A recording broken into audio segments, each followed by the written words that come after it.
host of the Gridiron.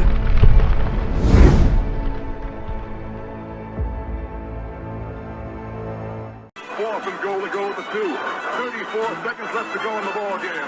This is the play right now. Takes the snap. Targeted goes in. Targeted all alone. And the quarterback keeps. Wow, what a call. Nobody touched him. Welcome to the Gridiron. Running through something real fast.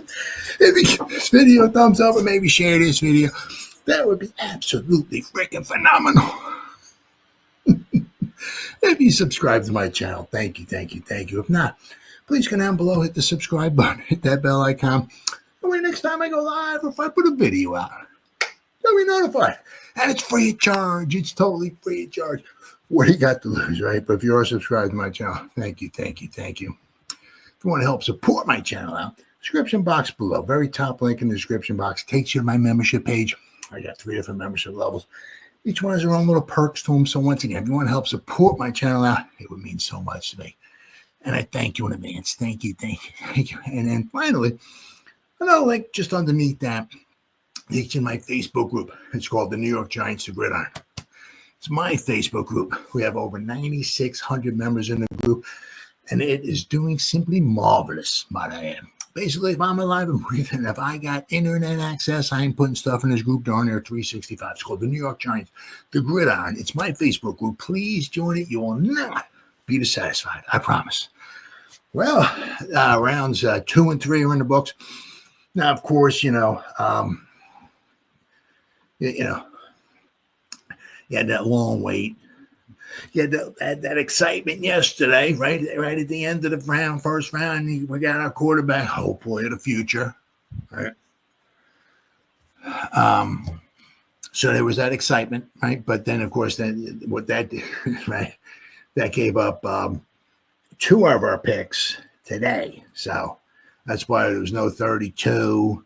There was only a 65, and that was it, right? There was no 30.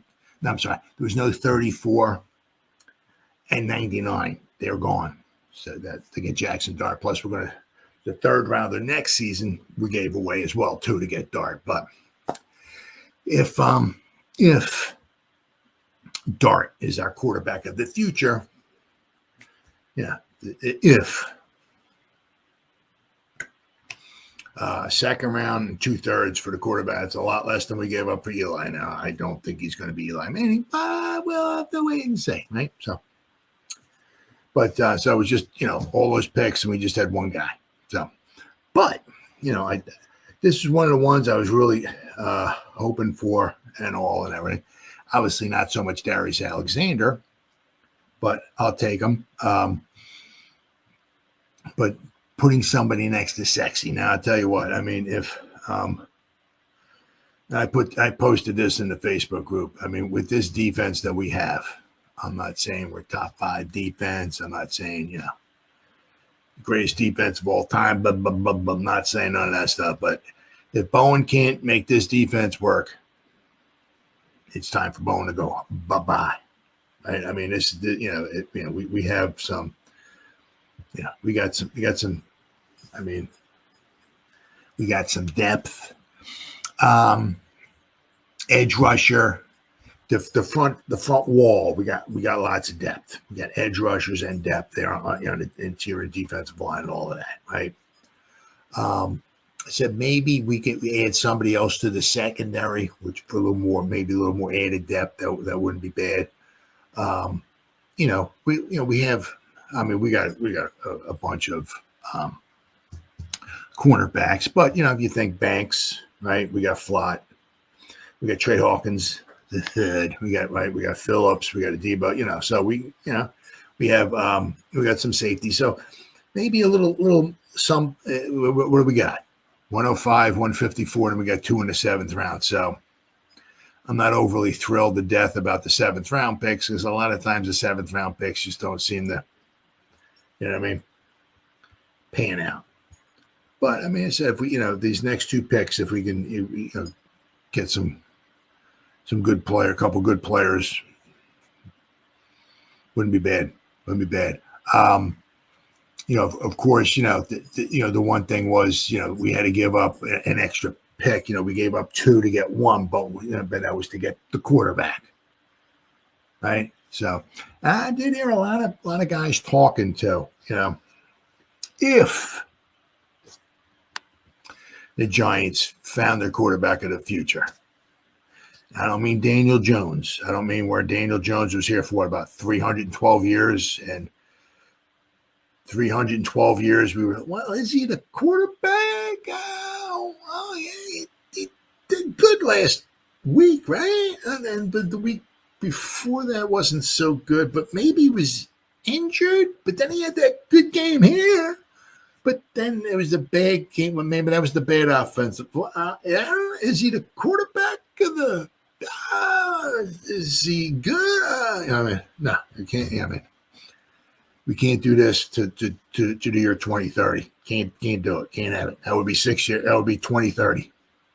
Could you imagine doing the Daniel Jones thing until 2030 with Haxson Dart? Could you? We traded a DJ for a JD, right? So. All right, let's hope initials ain't got nothing to do with it. All right. But, I heard a couple people saying that the Giants, knocked it out of the park. I said, one guy said, right, one guy, I don't know who it was, but he said the Giants, would have won the draft if they got themselves their future quarterback and a blue chip. Right. Yeah, because, you can look at, the Browns, they got Myles Garrett. Right, one draft, but they didn't get their future quarterback in the same draft. You know what I'm saying? So, if Haxson Dart is all that and a bag of Doritos, quite possibly, Giants did themselves very, very good. Now, of course, you might have to give up something, but I'll tell you what, if you got that premier pass rusher, right, and you get if you can get your quarterback in the future, that's a pretty good draft. But, what I've been, hoping for and all of that is let's get somebody next to sexy, okay, who can, help him out. Because what Shane was talking about in the conference, we were talking about it with Alexander and all, usually there's a lot of times there's 4 hands on sexy, right, which usually, frees up somebody else for, a one-on-one battle, right? Can we get somebody in there that can win the one-on-one battle? Now the Giants might have, sorry, buddy, move my legs. Now the Giants didn't need a quarterback. They could have possibly gone maybe defensive tackle in the second round. Maybe got somebody even a little bit better. It is what it is. But Alexander comes from Toledo, smaller school. Okay, he's like 6'4", I think it is, like 310, 315, nice size, right? Obviously, be working on some strength, all that and everything. But one of the things that Shane and Dable were talking about was, especially a lot of these guys from smaller schools, you can only see so many games live, right? And when Shane's trying to, follow all these players, right, a lot of them are big-time schools. So you don't usually head off to Toledo to see a football game. You know what I mean? So he said he did impress at the I think it was the Senior Bowl. I think it was, right? They were down there. They got to see him. I think they said they got to talk to him a little bit like that. Actually, he had opportunities to leave Toledo and go elsewhere, but he said he stayed with Toledo. So he's got PFF had him at we got him at number 65. PFF. Right. He was there. He was the 49th ranked player coming out in the draft, and we got him at number 65. So, right, we did pretty good on that one. Right. Let me see here. So I got what do we got here?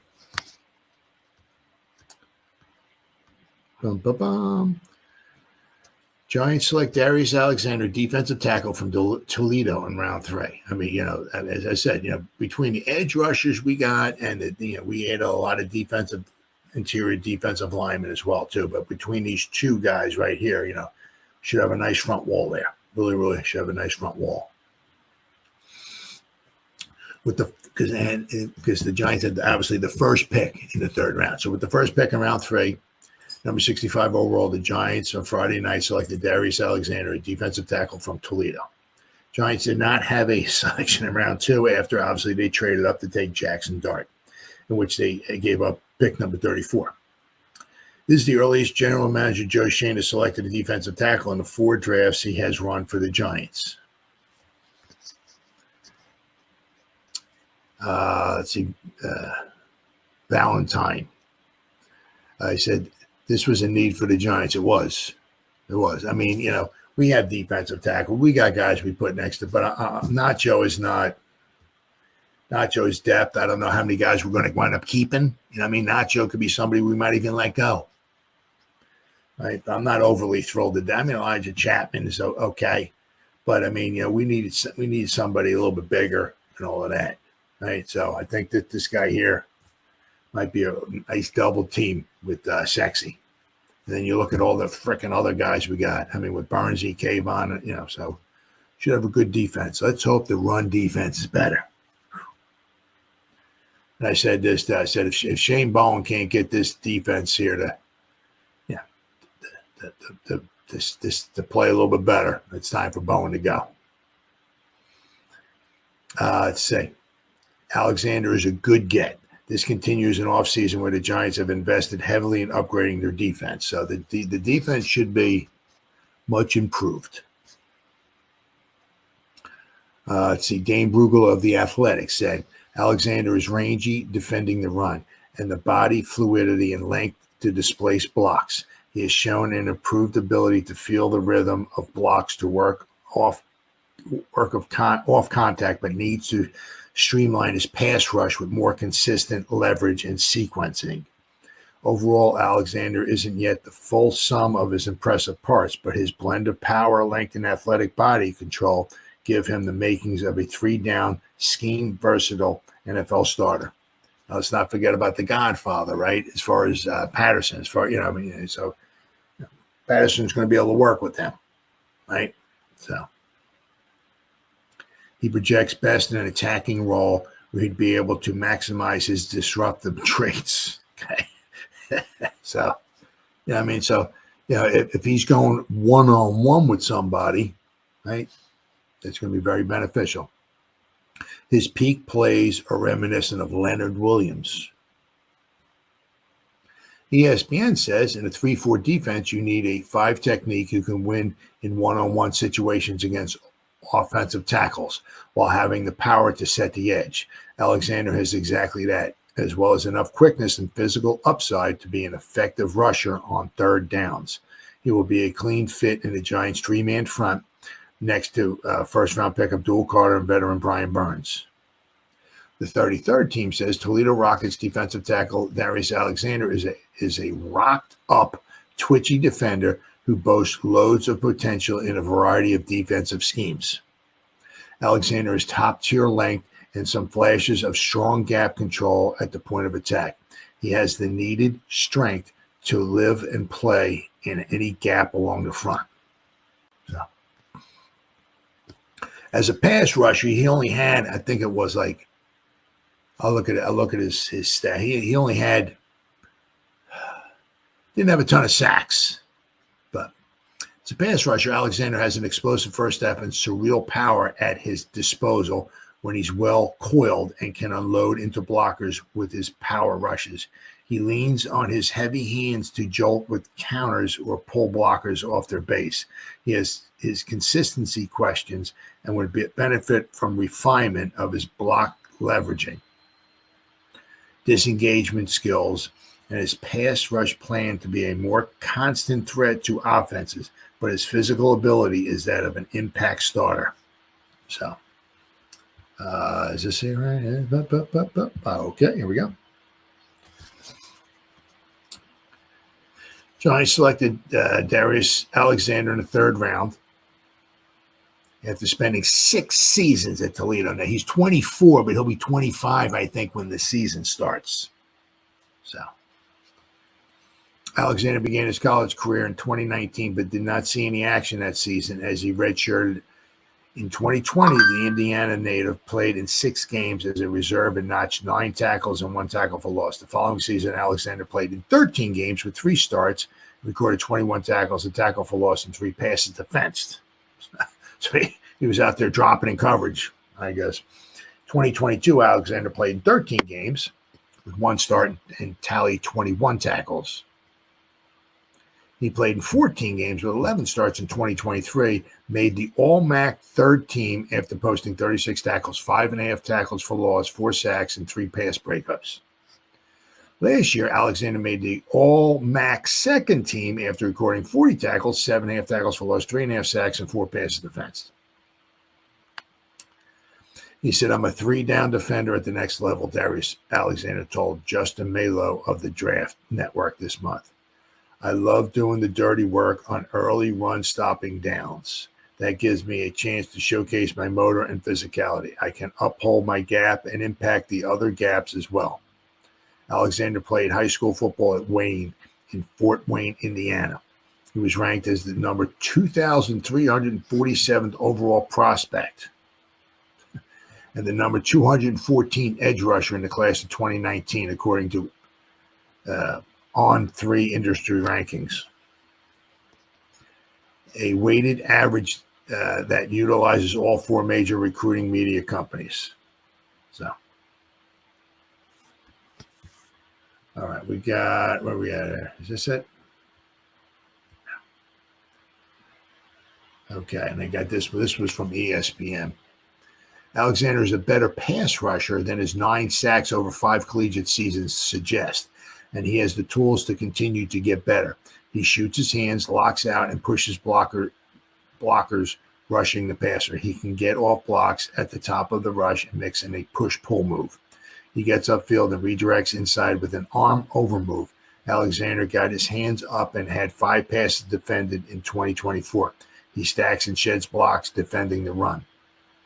And he fights off through double teams. He can get into gaps and chases with good effort. Do I have him here? Okay, here we go. So now, according to PFF, right?